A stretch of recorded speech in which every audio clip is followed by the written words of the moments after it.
Kako bi se smanjile saobraćajne gužve tokom letnjih meseci, u Tutinu je obezbeđeno parkiranje za građane koji dolaze iz dijaspore. Dvorište osnovnih škola će i ove godine biti na usluzi, a direktor osnovne škole Rifat Burdžović-Tršo, Nazim Halilović, istakao je da je ova odluka doneta u saradnji sa lokalnom samoupravom i Savjetom za bezbednost saobraćaja. Doneli su odluku da ponovo našoj dijaspori pomognemo da budu bezbedni što se tiče parkiranja auta i otvorili smo dvorište gde mogu da se parkiraju, gde mogu da budu bezbedni, da se ne bi pravila gužva u gradu, jer znamo da gužva u gradu parališe saobraćaj. Kako navodi Halilović, u okviru ranije realizovanog projekta, školsko dvorište je pokriveno video nadzorom, što dodatno doprinosi sigurnosti. Kamere će isto da nam pomognu i u tom smislu da su i vozila koja se parkiraju na dvorištu škole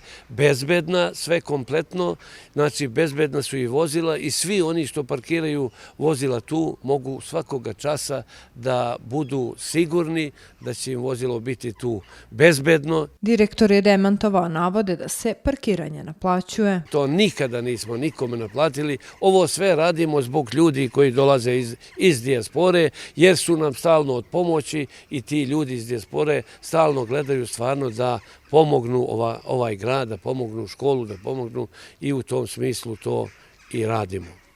Iz lokalne samouprave poručuju da će uvek podržati slične inicijative uz želju da se svi naši sugrađani iz dijaspore osjećaju prijatno tokom boravka u svom rodnom gradu.